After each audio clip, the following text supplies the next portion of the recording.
நம்ம இன்னைக்கு எதை பற்றி பார்க்க போகிறோம்னா பருத்தி செடியை பற்றி பார்க்க போகிறோம். பருத்தி செடி எப்படி காய்க்குது, பூ பூக்குது, எப்படி அந்த பஞ்சு எடுக்கிறோம், அதை எல்லாத்தையும் டீட்டெயிலாக பார்க்க போகிறோம். வாங்க பார்ப்போம். இதை கடைசி வரையும் பாருங்கள், அப்போ தான் தெரியும் உங்களுக்கு எப்படி டீட்டெயிலாக தெரியும். உங்களுக்கு பூ புதிர்ச்சி வாங்க. அடுத்து இந்த அடுத்த ஸ்டேஜ், அடுத்து பாருங்கள் காய் காய்ச்சிருச்சு பாருங்க.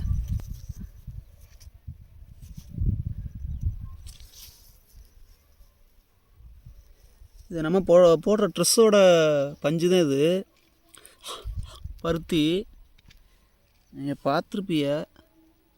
பருத்தி பால் சாப்பிட்றதுனா இந்த இதில் உள்ள கொட்டையில் தான். கொட்டையை எடுத்து காமிக்கிறேன் நான். பாருங்கள் காய் கிடக்கு.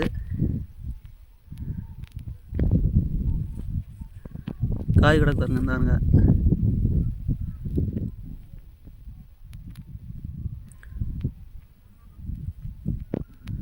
காய் கிடக்கு. இது முத்தி பஞ்சாயிரம் பாருங்கள். அடுத்த ஸ்டேஜு இந்த பாருங்கள், இதான் முத்துனது. இந்த காய் முத்திருச்சு. அடுத்து பஞ்சு எப்படி வருதுன்னு பாருங்கள். இந்த பஞ்சு வந்துருச்சு. இந்த பாருங்கள், இது எடுக்கிறது வெயில் நேரத்தில் எடுக்க முடியாது. ஏன்னா இது குத்தும். இந்த பாருங்க, இந்த ஈட்டியாக இருக்கு பாருங்க. இந்த பாருங்க முள் மாதிரி இருக்கு. இந்த பாருங்க, இது குத்தும். அதனால் வெயில் அதிகமாக வர்றதுக்குள்ளே வெள்ளனே எடுத்துக்கிட்டு இருக்கோம் நாங்கள். இந்த வேலை ரொம்ப கஷ்டமான வேலை தான். வெயில் வர்றதுக்குள்ளே எடுக்கணும். ஆனால் இப்போயும் 9 மணி ஆக போகுது. இருந்தாலும் எடுத்தாங்கன்னு எடுக்கிறோம். இது குத்தும், முள் மாதிரி குத்தும். இந்த பாருங்க ஷார்ப்பாக இருக்கு பாருங்க. இது முத்துன பஞ்சு பார்ப்போம். பாருங்கள், இது பூ பூ தான். பூ இது பூ வாடி தான் காய் வைக்கிறது.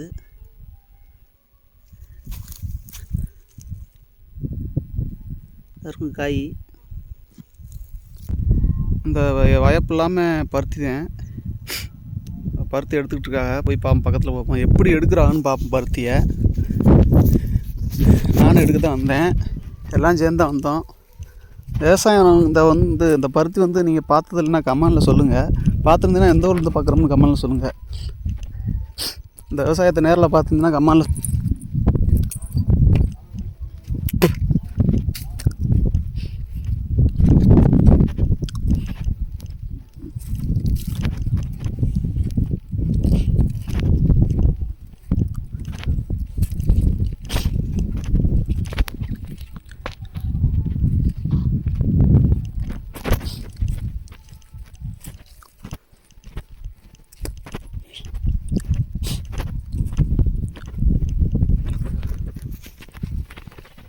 இருக்கு பாருங்க. இது முத்திருச்சு. முத்தி பஞ்சு வெளி வந்துச்சு பாருங்க.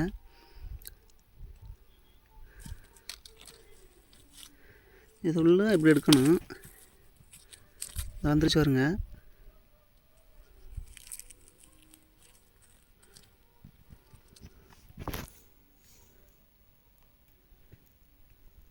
நீங்களே பாருங்க, இந்த காஞ்சிர முத்தி இந்த காம்பு இப்போ எடுக்கிறதுக்கு ஈஸியாக இருக்குன்னு பாருங்கள். பாருங்கள், இது ஃபுல்லாக முத்திருச்சு. இதை தான் எடுக்கணும்.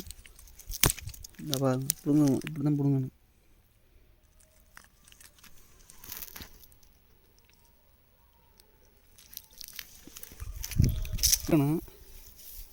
பாருங்கள், காய் நல்ல சைஸாக இருக்கும் பாருங்க. பாருங்கள் பாருங்கள், இந்த செடி எவ்வளோ உயரத்தில் இருக்குன்னு. கிட்டத்தட்ட என் இடுப்பு அளவுக்கு இருக்குது இந்த செடி. நீங்களாம் பாருங்கள், என் இடுப்பு அளவுக்கு இருக்குது. இப்படி இருக்கணும். ஆனால் இந்த செடியை ஃபுல்லாக சின்ன செடியாக இருக்குது. தண்ணி இல்லாதனால தான் இது காரணம். தண்ணி நேரத்துக்கு நேரம் பேஞ்சிருந்தா சரியாக இருந்திருக்கும், நல்லா இருந்திருக்கும். இந்த பாருங்க, இந்த பெரிய செடியில் பாருங்க பஞ்சு எப்படி இருக்கணும். நல்லா பெரிய பஞ்சாக இருக்கு பாருங்க. பாருங்க, இது ஃபுல்லாக அந்த ஏரியா ஃபுல்லாக ஓரளவுக்கு நல்லா நார்மல் சைஸு கண்டு.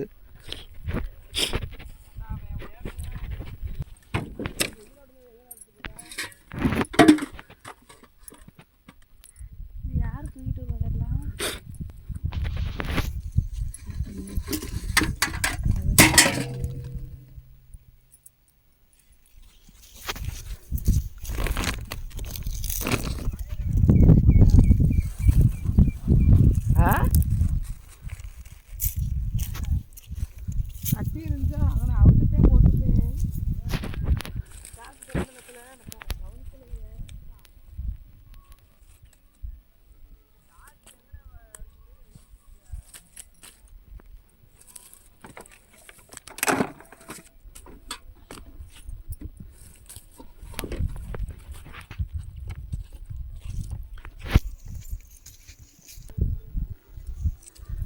பாருங்க, எடுக்கும்போது வீடியோ எடுத்து போடுறேன். இந்த வீடியோ ஃபுல் வீடியோவை பாருங்கள், அப்போ தான் தெரியும். பாருங்க, நம்ம வந்து இப்போ பருத்தி காட்டில் இருக்கோம். பருத்தி செடி எப்படி வருது எல்லாம் டீட்டெயிலாக இன்றைக்கி பார்க்க போகிறோம். வாங்க இன்றைக்கி பார்ப்போம். இங்கே தான் வந்திருக்கோம், ரெஸ்க் எடுத்து வந்திருக்கோம். இன்றைக்கி வேலை இல்லாதனால அங்கே பருத்தி செடி எப்படி உருவாகுது, எப்படி எடுக்கிறாங்க பருத்தியை, அது என்ன ஸ்டேஜில் எடுக்கிறாங்க, எவ்வளோ தலைக்கு அது எப்படி இருக்கும், என்ன எப்படி செடி வளரும், எல்லாம் டீட்டெயிலாக பார்க்க போகிறோம். அந்த வீடியோ கடைசி வரையும் பாருங்கள், பார்த்தா தெரியும். வாங்க பார்ப்போம்.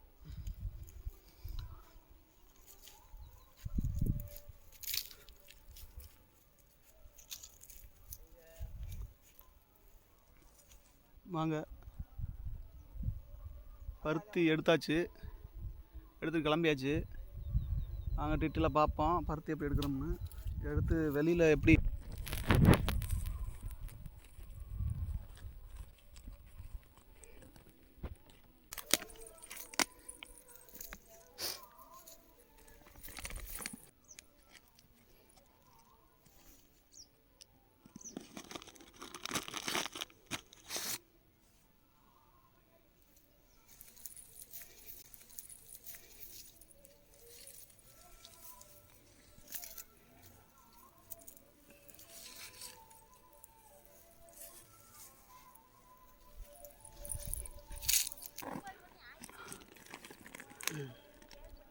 அது வந்து தானே போகணும். தூக்கிட்டுனா வந்து தூக்கி கொண்டு இந்த கூழ் குடிக்கிறீங்களா? நானாக தூக்கிட்டு போகிறேன். இப்போ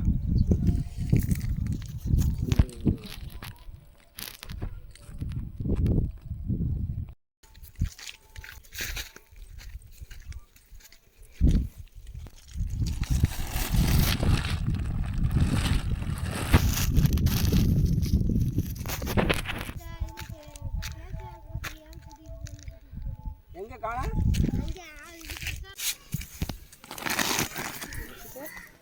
இந்த எடு, என் கையை மட்டும் எடு, என் கையை மட்டும் எடு. நண்பர்களே பாருங்கள், இப்போ எப்படி எடுக்க போகிறோம்னு பாருங்கள். நான் இப்படி தான் இருக்குங்க பாருங்கள், அவ்வளோ அழகாக வருதுன்னு. அவ்வளோதான் பஞ்சு. இதில் வந்து பருத்தி கொட்டை இருக்குதா பாருங்கள். பருத்தி கொட்டையை காமிக்கிறேன்னா இந்த இருக்கு பாருங்க, பருத்தி கொட்டை. இந்த கொட்டையை வச்சு தான், இந்த பருத்தி கொட்டையை வச்சு தான் பருத்தி பால் செய்கிறது. நல்லா பாருங்கள், ஒவ்வொரு பஞ்சுலேயும் 5-7 எட்டு இருக்குங்க, நிறையா இருக்குது இதில். என்ன அவ்வளோதான் இது பிரித்து எடுக்கிறது. பாருங்கள் எவ்வளோ அழகாக வருதுன்னு. அது காமிச்சாச்சா விடுங்க. இந்த இருக்கு பாருங்க, இதுதான் குத்தும் கையில். இது பதனமாக தான் எடுக்கணும், இல்லைன்னா கையில் குத்திப்புடும். குத்தி ரொம்ப பேருக்கு அடி விட்டு பெரிய ஆஸ்பத்திரியில் சேர்த்துருக்கோம். அம்மா என்ன பெரிய ஆஸ்பத்திரியில் இருந்து இன்னைக்கு தான் வந்திருக்கு. எவ்வளோ அழகாக வருதுன்னு பாருங்க. கொண்டா அவ்வளோ